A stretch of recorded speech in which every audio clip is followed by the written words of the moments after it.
नदवी साहब, मैं खुदा को मानती हूँ। पहले मैं इसी प्रमाइस से शुरू कर रही हूँ और ये बता रही हूँ आपको, मैं मानती हूँ। लेकिन कुछ सवाल हैं जो जावेद साहब ने उठाया, उसका जवाब आपको देना चाहिए।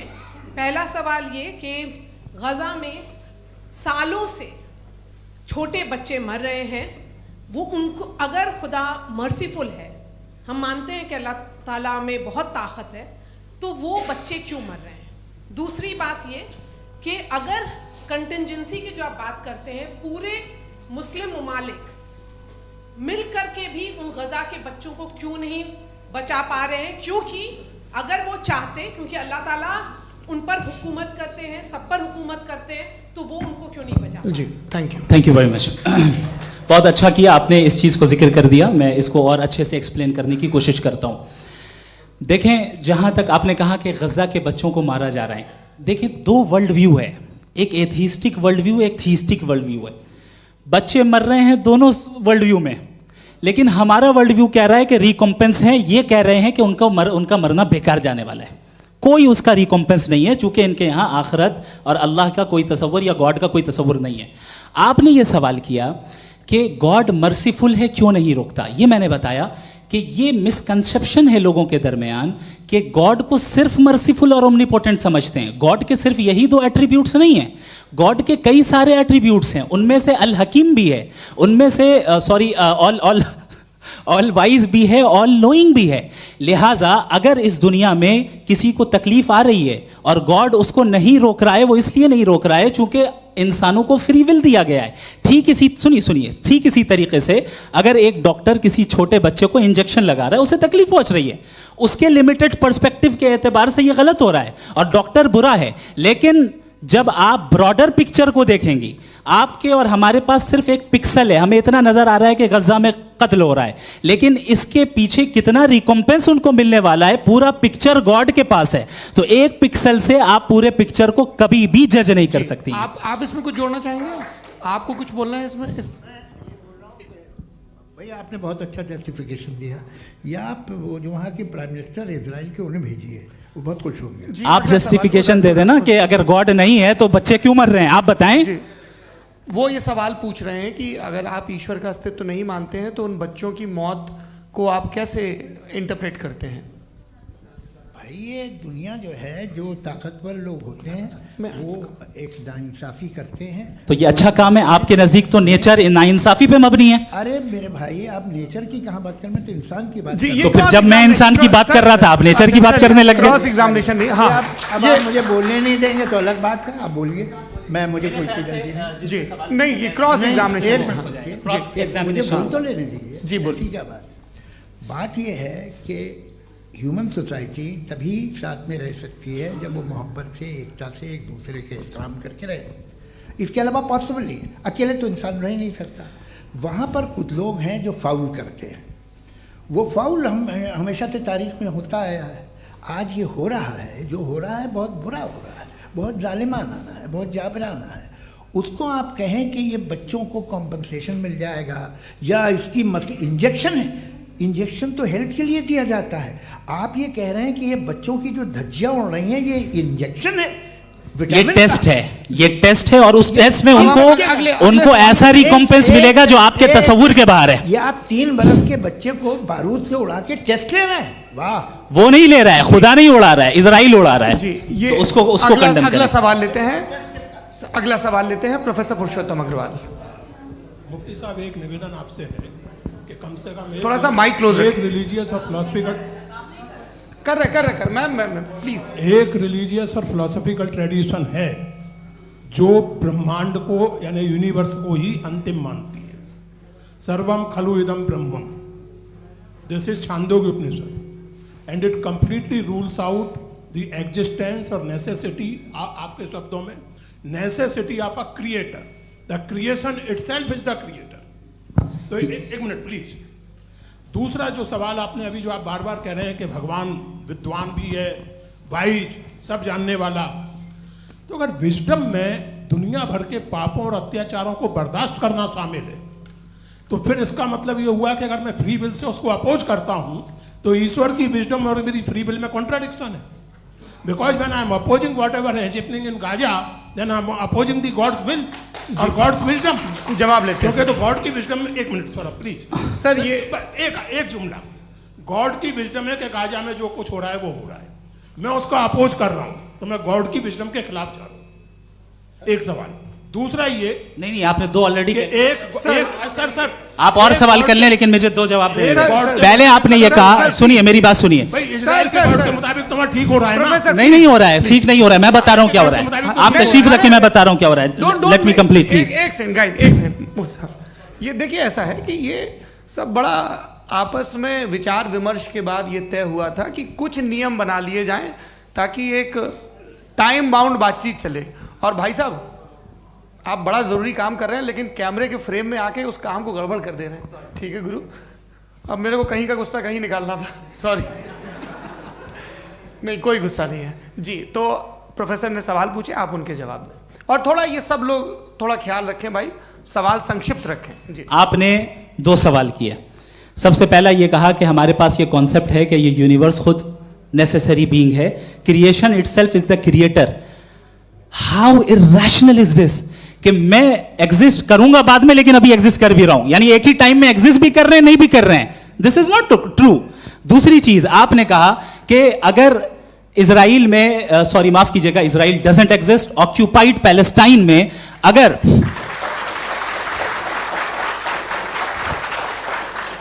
ऑक्यूपाइड पैलेस्टाइन में बच्चों को मारा जा रहा है फ्री विल की वजह से और गॉड नहीं रोक रहा, ये कॉन्ट्रडिक्शन है। ये बताइए कि एक एग्जाम में एक बच्चा गलत आंसर लिख रहा है, सुनिए, एग्जामिनर चाहे तो रोक सकता है, क्यों नहीं रोक रहा है?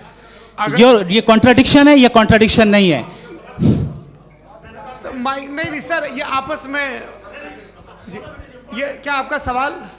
माइक दीजिए। फ्री विल दिया गया है टेस्ट के लिए, अकाउंटेबिलिटी के लिए। अगर फ्री विल नहीं होता तो आप कहते हैं हमें रोबोट बना दिया गया। नॉट मिसरिप्रेजेंट माय पोजीशन, आपकी जो भी पोजीशन, मैं अपनी फ्री विल के नाते, अपने ह्यूमन विजडम के नाते गाजा में हो रही अत्याचार का विरोध करता हूं। बिल्कुल करना चाहिए। आपके हिसाब से मैं गॉड की विजडम का विरोध कर रहा हूं? बिल्कुल नहीं, जो हो रहा है गॉड की, बिल्कुल भी नहीं, बिल्कुल भी नहीं।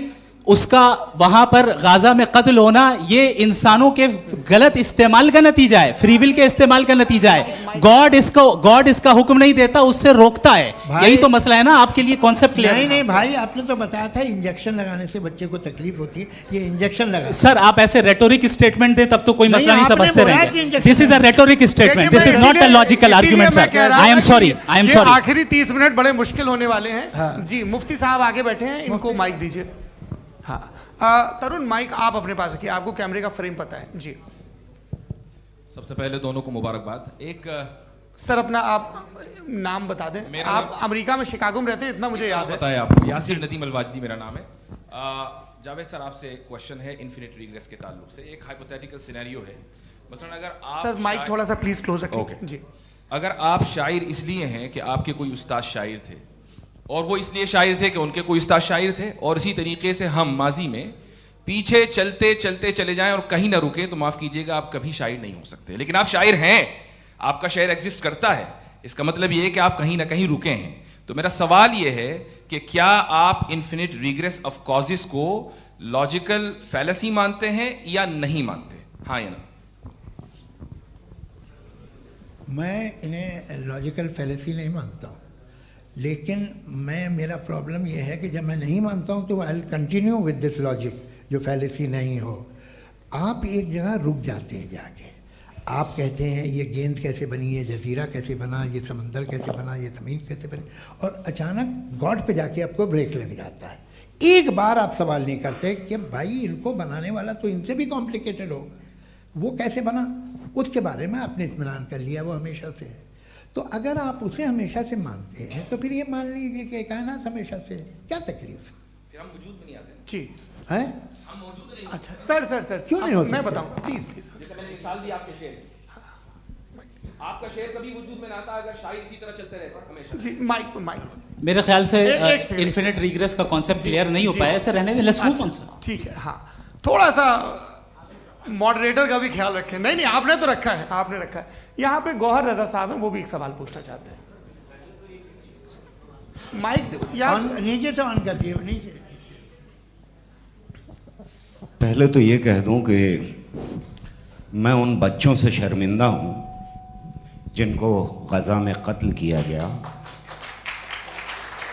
क्योंकि हमारे होते हुए कत्ल किया गया। लेकिन उससे ज़्यादा शर्मिंदगी इस बात से हुई कि मुझे लगा कि मुफ्ती साहब उसको जस्टिफाई कर रहे हैं। बिल्कुल भी नहीं, आप बहुत ही गलत मुझे बात लगा कह- मैं गलत हो सकता हूँ। बिल्कुल गलत मैं है। सवाल पूछ रहा हूँ, सवाल मैं देखिए, सवाल अगर पूछ एक- रहा हूँ। एक- एक- मैं एक- जावेद भाई गौर से साहब, एक डिसएग्री सेकंड, गौर करता साहब, हूँ। एक सेकंड देखिए, अगर देखिए ऐसा एक सेकंड आप सर वेट, अरे आप कुछ मेरे पहले मुझे अपनी बात कह लेने दीजिए। अगर ऑडियंस तय करेगी तो फिर मॉडरेटर का मतलब नहीं। मेरा आप सबसे ये कहना है, ये बहस दो लोगों के बीच में है, एक तरफ मुफ्ती साहब, एक तरफ जावेद साहब। पिछले 1.5 घंटे से ये लोग अपने अपने तर्क रख रहे हैं। आपकी इनसे इत्तेफाकी हो सकती है, ना इत्तेफाकी हो सकती है। मेरे उस्ताद मुझे सिखा गए हैं कि मुखामुखम में असहमति की गुंजाइश बची रहनी चाहिए। अगर मैं आपकी बहुत इज्जत करता हूँ गौहर साहब, आपने जो कमाल की किताबें लिखी, साइंटिफिक टेम्परामेंट, लेकिन मेरी ये गुजारिश है आप सबसे कि यदि आप इन लोगों ने जो बोला उन पर टिप्पणियां करेंगे तो ना वक्त की पाबंदी रहेगी, ना वो अनुशासन। आप सवाल पूछ लें, उस सवाल में जो बात आ जाए वो आ जाए। मैं जावेद साहब से डिसएग्री करता हूँ, इसलिए जावेद साहब से सवाल पूछ रहा हूँ। आपका सवाल जावेद अख्तर साहब से। और सवाल ये है मेरा कि जावेद साहब ने कई बार लॉजिक का इस्तेमाल किया कि साइंस में लॉजिक है और रिलीजन में लॉजिक नहीं है। मेरा ख्याल ये है कि रिलीजन में भी लॉजिक है, लेकिन उस लॉजिक की बेसिस ये है कि आप रुक जाते हैं, जिसका जिक्र जावेद साहब ने बार बार किया, यानी खुदा के तसव्वुर पे आते हुए, गॉड के तसव्वुर पे आते हुए रुक जाते हैं। और इसमें सवाल पूछना मतलब फॉरबिडन होता है। सवाल ये है कि क्या जावेद साहब इससे एग्री करते हैं कि साइंस की लॉजिक अलग है और रिलीजन की लॉजिक अलग है? बताइए सर। देखिए, 3 चीज़ें हैं। साइंस है, एक है मंतिक है, इस्तिदलाल है, और एक जो है कुछ भी नहीं है, फेथ है, अकीदा है। मैं अकीदे की लॉजिक का कायल नहीं हूँ। मुझे आप इस्तिदलाल से, लॉजिक से, रीज़न से समझाइए, मैं मानने को तैयार हूँ, मेरा क्या नुकसान होगा। लेकिन ये कि अकीदे पे मैं नहीं जा सकता हूँ। अकीदे का मतलब है कि तुम ये मान लो, सवाल ना करो, ये नहीं। आप सारी बातें करके, बड़ी साइंटिफिक बातें करके एक जगह जाके खुदा के हुदूद पे रुक जाते हैं, सरेंडर कर देते हैं। मैं सरेंडर करने को तैयार नहीं। दैट्स ऑल जी। ये आगे सर बैठे हुए हैं, इनको माइक दीजिए। भाई। वो आप पूछना चाह रहे थे ना भाई? हाँ, नहीं मैं ये थैंक यू जी। आपका नाम? आसिम इफ्तिखार। आसिम जी, पूछिए।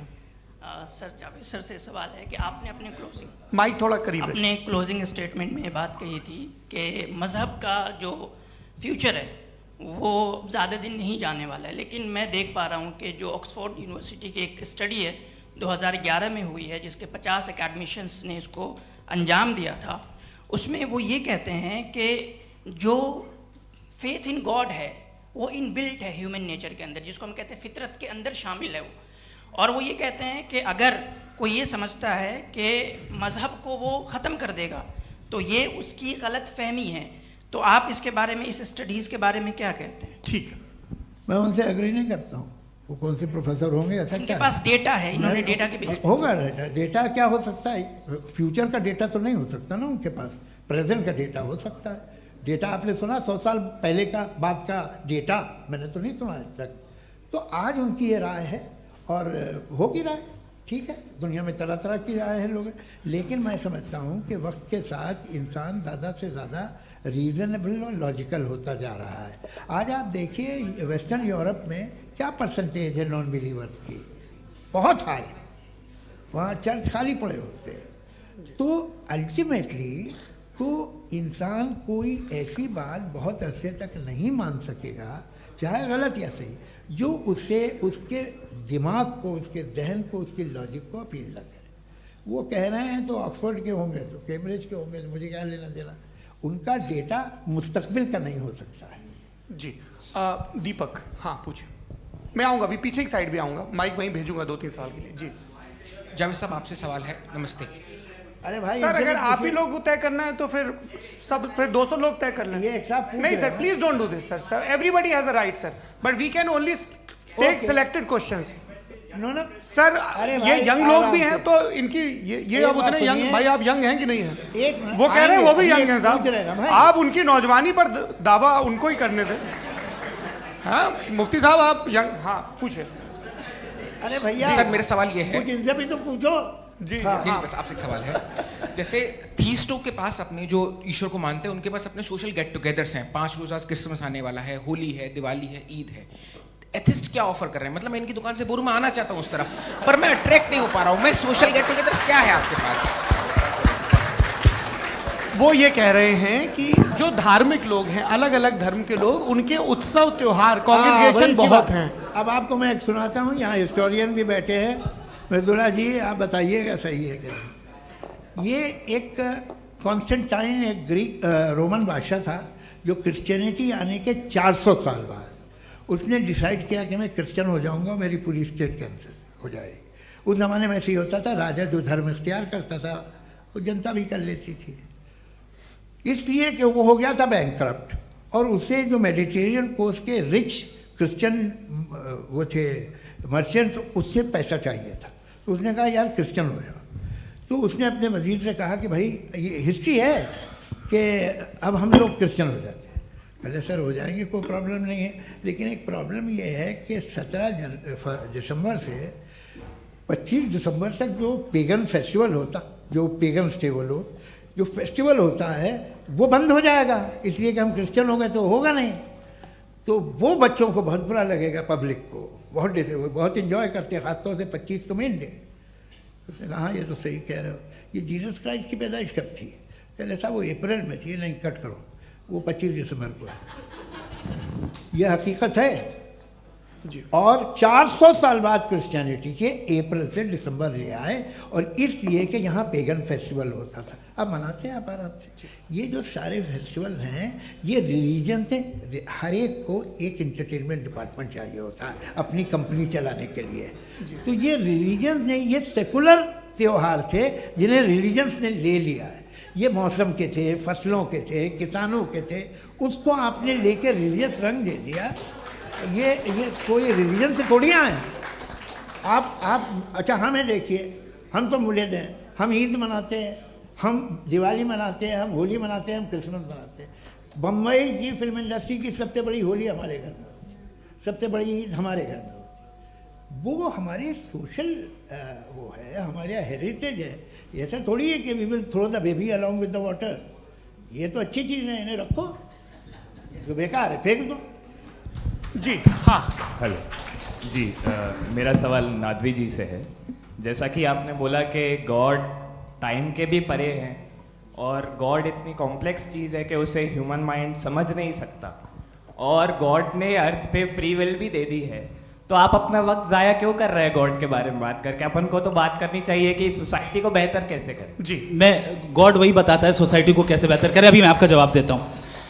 आपने कहा कि टाइम पे वो एग्जिस्ट नहीं करता, सो नहीं, मेरा सवाल ये है कि जैसा आपने बोला कि गॉड बहुत ही कॉम्प्लेक्स चीज है। मैंने कहा ही नहीं कि कॉम्प्लेक्स है, तो आपके अल्फाज हैं।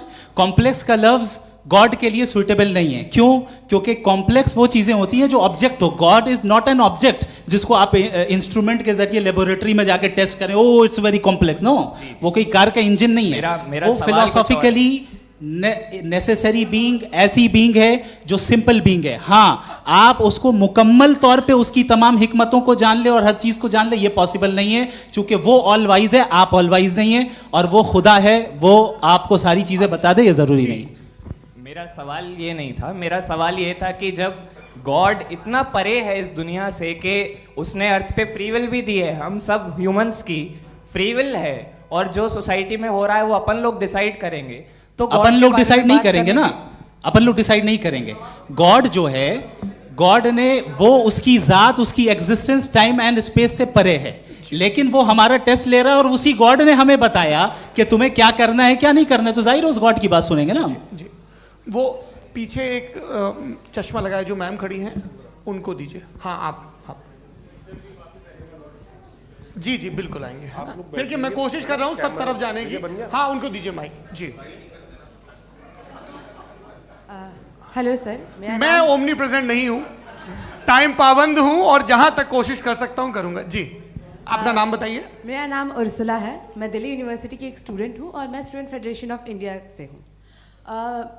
मेरा सवाल मुफ्ती जी से है कि इस हॉल के इस कमरे में बैठ के हम लोग रेप की मोरालिटी के बारे में फिलोसफिकली बात तो कर सकते हैं, बट असलियत ये है कि रोज़मर्रा की ज़िंदगी में औरतें रेप के थ्रू गुजरती हैं और हम लोग सिर्फ नंबर्स पे इस तरह नहीं देख सकते, क्योंकि कितनी औरतें हैं इन कंट्रीज़ में जहाँ पे आप बता रहे हैं कि केसेस कम हैं, जिनका एक्सेस है कि वो जाके केस फाइल कर सकें। कितनी औरतें हैं जो जिनको काम करने की आज़ादी है उन कंट्रीज़ में। यूरोप में ये आज़ादी आ गई, यूरोप में ये रूल्स आ गए, तो हम आज उसके बारे में बात कर पा रहे हैं। जी, जवाब। आपने ये कहा कि कमरे में बंद होकर हम लोग इस पर फिलोसफिकली बात कर सकते हैं, लेकिन हकीकत में क्या हो रहा है, वो ग्राउंड लेवल पे क्या हो रहा है जो बहुत गलत हो रहा है, और वो सफ़र कर रही हैं। आई एग्री, बहुत गलत हो रहा है, और जो गलत हो रहा है उसको हमें रोकना है। और क्यों रोकना है, वो गलत क्यों है, हमारे पास इसका ऑब्जेक्टिव फाउंडेशन है, इनके पास उसका ऑब्जेक्टिव फाउंडेशन नहीं है। मैं ये कहना चाह रहा हूँ कि जहाँ पे भी जुल्म हो रहा है, जहाँ पे भी औरत पे जुल्म हो रहा है, या उसकी इज्जत लूटी जा रही है, या उसे तकलीफ पहुँचाई जा रही है, और सिर्फ औरत नहीं, किसी इंसान के ऊपर भी जुल्म हो रहा है, तो उसके खिलाफ खड़ा होना, ये मॉरलिटी हमारे पास गॉड के पास से आई है। वरना जावेद साहब तो कह रहे हैं कि जो है मेजॉरिटी डिसाइड करेगी, तो मेजॉरिटी तो कभी भी बदल सकती है।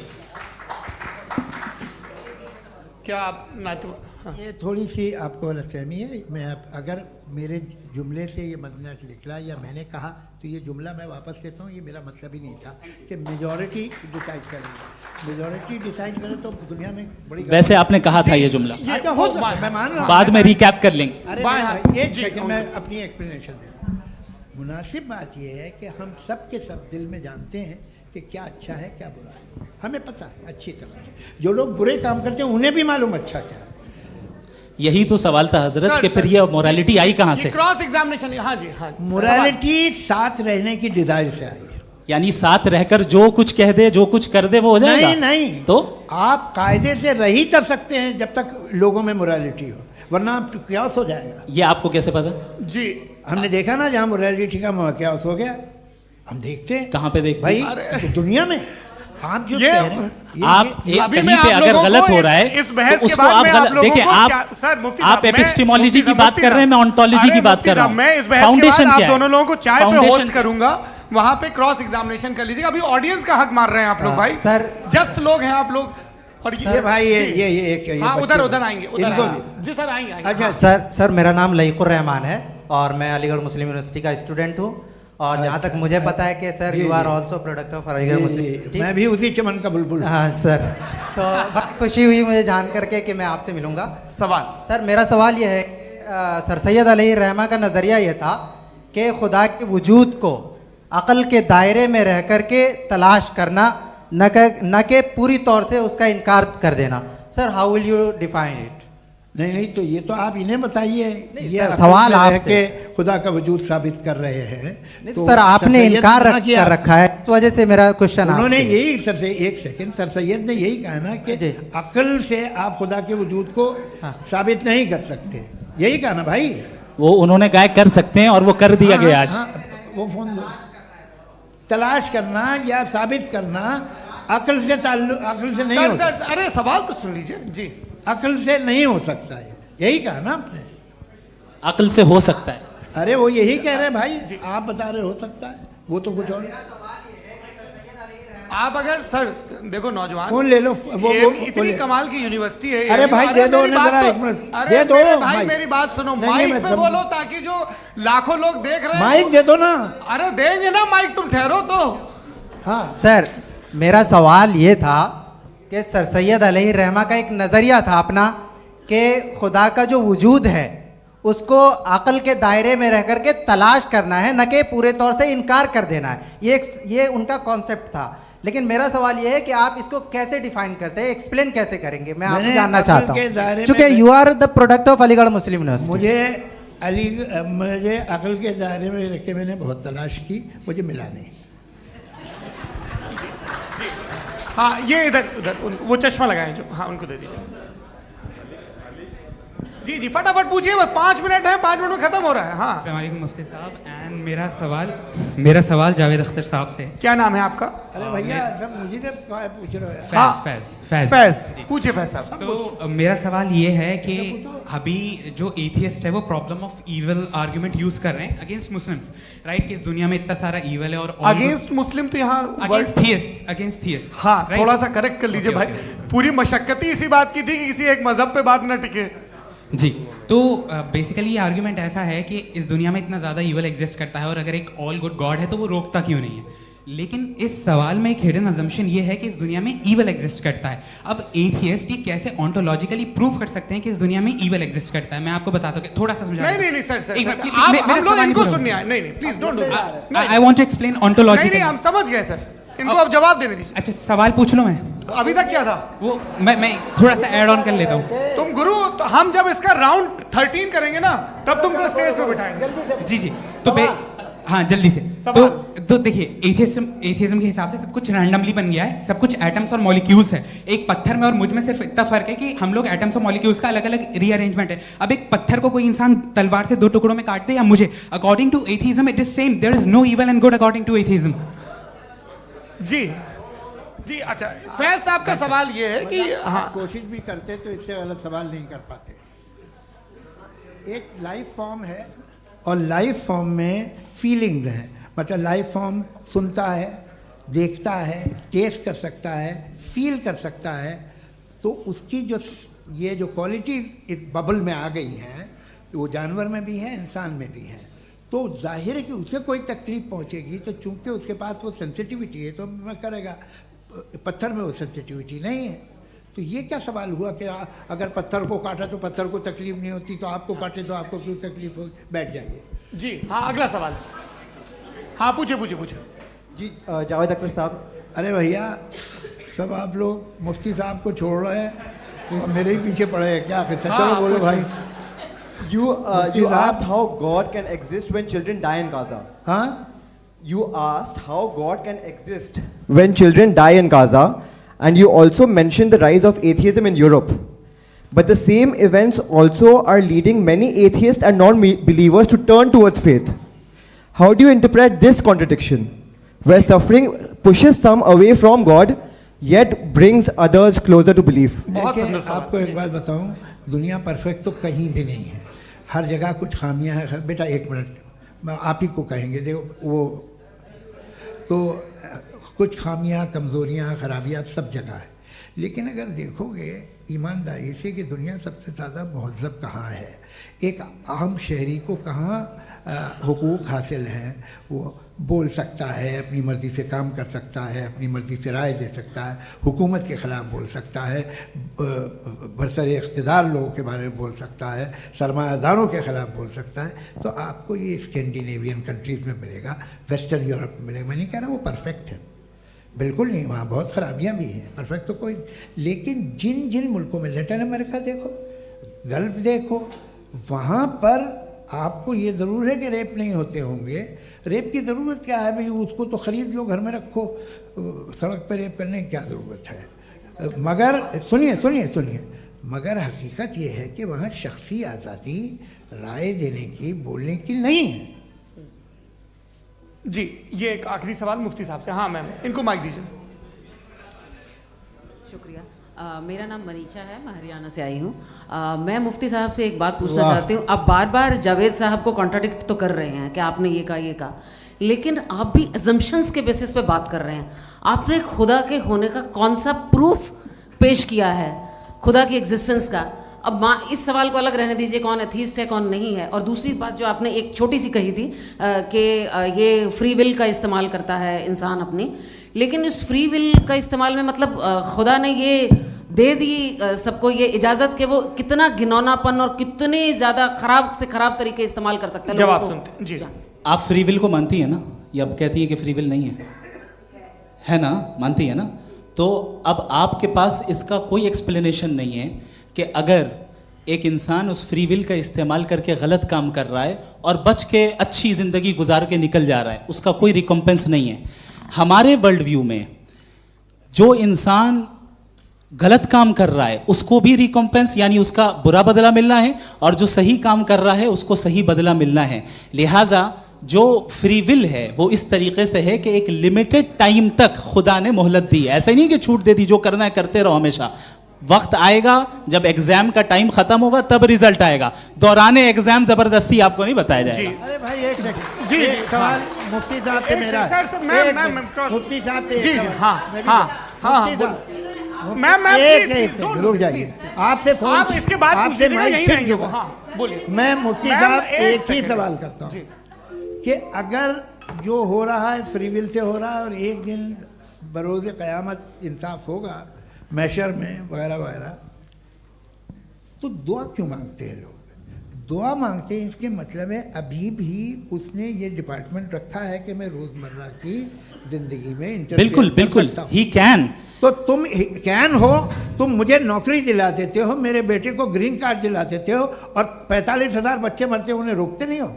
नहीं तो क्या आप ये कह रहे हैं कि इस दुनिया में जालिमों को कभी पकड़ ही नहीं होती है? अरे जो भी पकड़ होगी वो बच्चे रोते हैं। बिल्कुल, देखिए वो मैंने औरतें अपने रोती हैं ओपनिंग जिनके स्टेटमेंट में बच्चे यही कहा था आप कि मुझे जनाब नौकरी जावेद साहब दिलवा सिर्फ रहे हैं, इमोशनल मेरी आर्गुमेंट बेटी की देंगे। सही दिस इज जगह एन शादी इमोशनल करा रहे हैं। आर्गुमेंट। ये छोटे मोटे काम इसके पीछे इसके पीछे का रीजन मैंने बताया क्या है, देखिए, मैं इसके पीछे का बार-बार यहाँ विजडम पर क्या है मैंने मंच- बताया। मंच से आप लोगों को सज्जनों इसलिए कह रहा हूं ताकि थोड़ा सा आपके कॉन्शियस पे जोर रहे कि आपको ऑर्डर बचा के रखना है।